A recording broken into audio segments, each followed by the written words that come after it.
You are welcome to episode 2 of the history of Oba Ewuare I and II.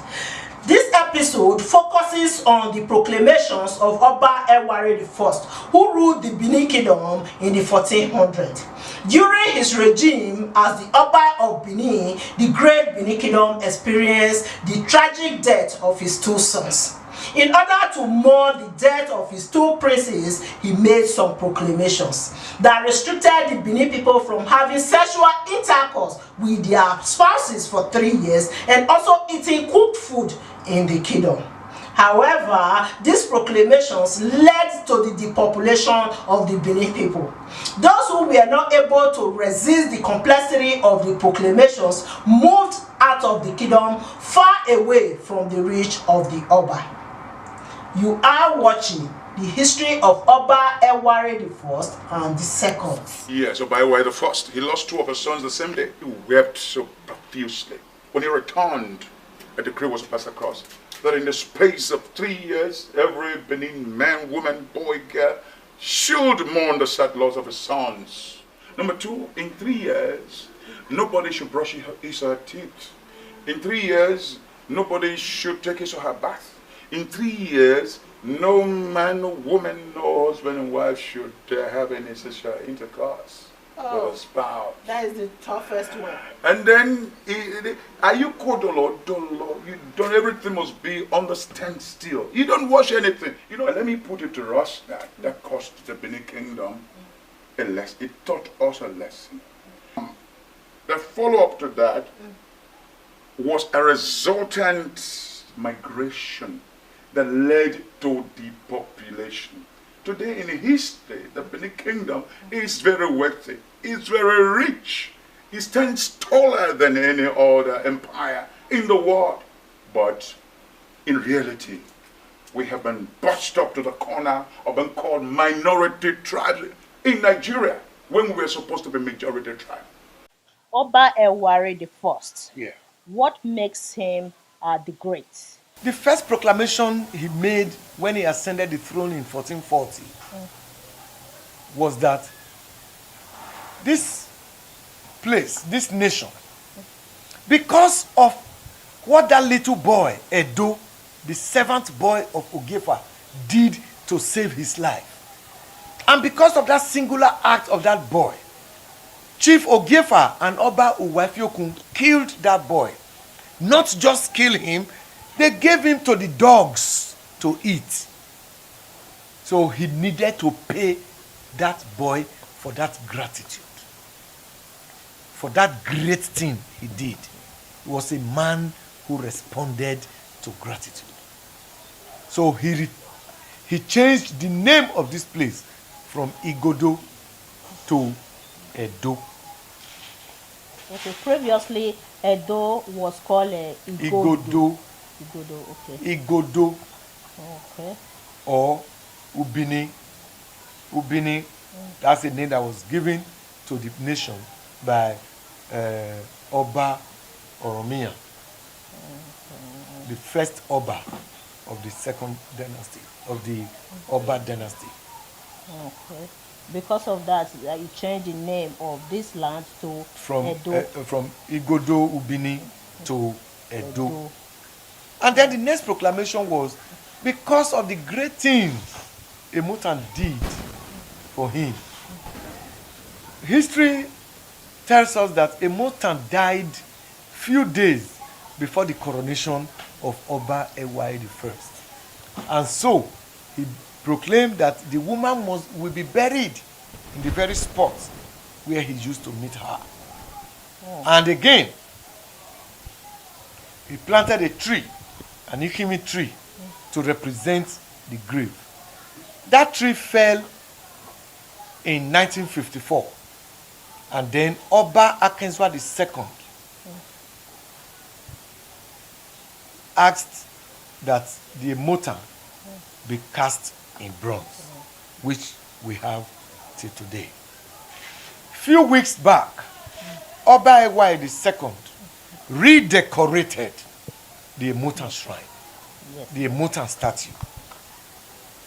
All these point to the fact that Ewuare I has reincarnated in Ewuare II. So do you mean that it's like he's portraying the legacy of Oba Ewuare the First? Yes. What are the similarities? A lot of similarities. Okay. Because a lot of kingdoms, a lot of people left Benin. They left Benin at a particular, in the time of Ewuare the First. We have the likes of the Esan people, the Afeme Sako, the Kukuruku people, the Asaba or Nature, some parts of Imo, Mbise, Ngbidi, and all those people. They left Benin in that period. They formed their own kingdoms? They had to form their own kingdom because of what happened at a time. After Oba Ewuare lost his two sons, Ewuare and Ewuare, he made a proclamation that no man should sleep with his wife for 3 years. No man should shave his hair for 3 years to mourn his two sons. So those who could not stand the aggravations, they ran away. And that is what now brought Iwu markings of the Benin man.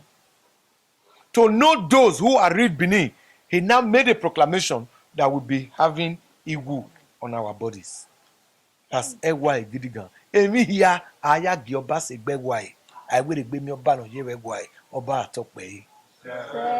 Yes, Oba Ewuare the First. He lost two of his sons the same day. Ewuare was the heir apparent to the throne, and his younger brother Ewuare. Both of them died as a result of heated arguments between them.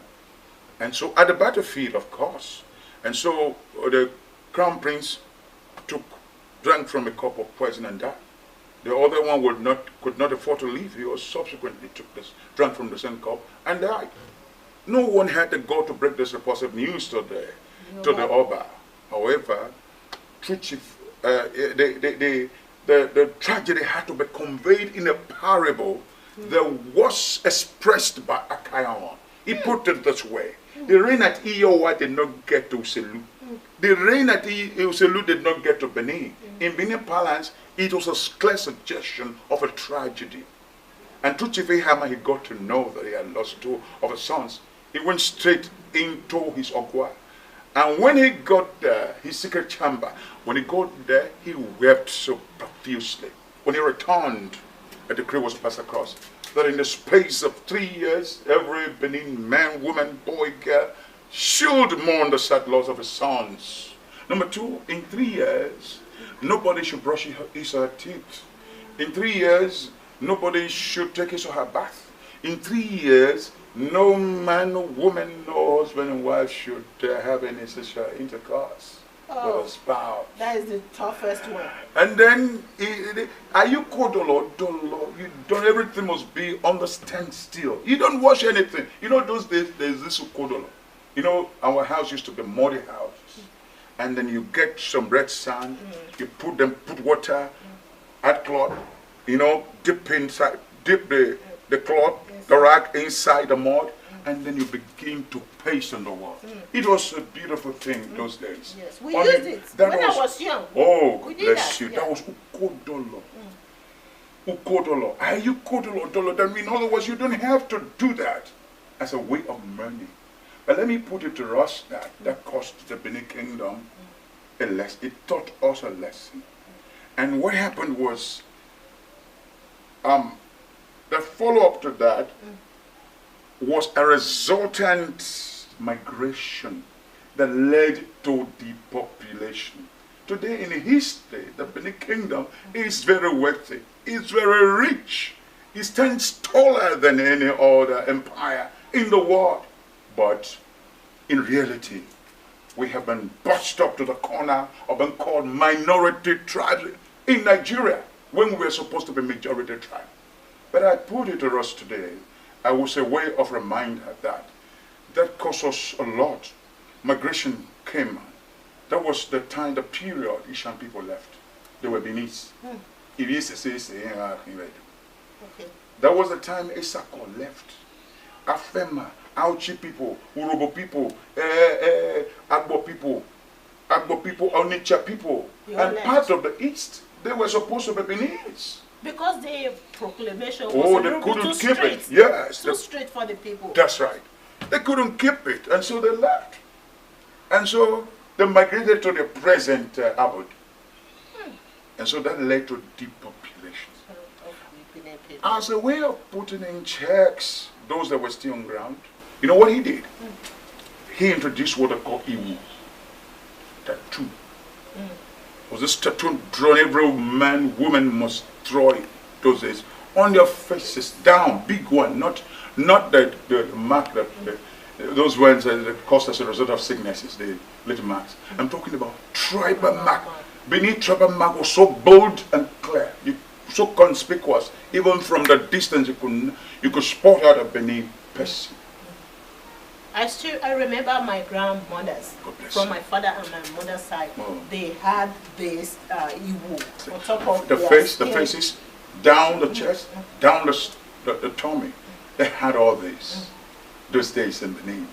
I remember my great grandmother had it. I said my great grandmother had it, my grandmom had it, and then only my mom didn't have it. Do you think the proclamation was too complex for the people to abide with that led to this mass immigration of people out of the land?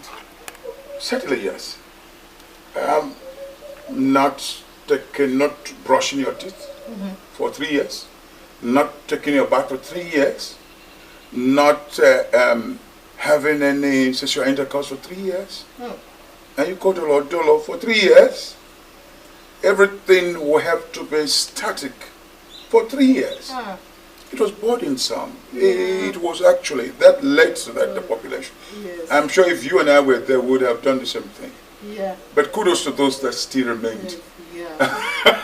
Yeah. That's why we still have this existing culture. Otherwise, they would not have been here anymore if some did not remain. However, it eventually, all things eventually went together for their own good. Because at the long run, before the distribution of 3 years, it had been abolished by the same Oba Ewuare. Yeah. The verses states that were conquered, he that took conquered by Oba Ewuare, it was like warning signal to them. Look, whenever you find people like this, don't let them stay. Drive them back. So that they won't leave. They won't leave, yes. It up. So wherever they went then, they had to, in fact, those other, whether in Nogi or whatever, wherever they were occupying, they will know, these are Benin's. Please, you can't stay here. Go back home. Go back. Just go back home, please, we don't want to see you here. Okay, he did that. He did that. So that they won't migrate out of the land. Yes. To prevent them from migrating from the kingdom. He did that. And so they didn't have option than to stay. Because those who had already left, they can't gone. bring them back. No. So the only way to prevent others from joining them is to introduce this Ewuare. Yes. Oba Ewuare II, there are things he does with a spirit of a deja vu. Like he's been there before. He knows how to do this thing. He knows this place. So you know that this is something he did before. The last time he brought out a bow to remove the curse of those illegal, those women who traffic in these girls, and to put a curse on those women who forced them into modern day slavery. There was this particular one that had not seen the sun for over 600 years. Nobody knew what to do. But as soon as he handled the things, the materials, the ebo, with a deja vu spirit, he knew how to awaken those things. And only those that were there that day can give the testimony. So he is the same man. He is the same person. Ewuare Ogidigan I is the same man and image as Ewuare Ogidigan II.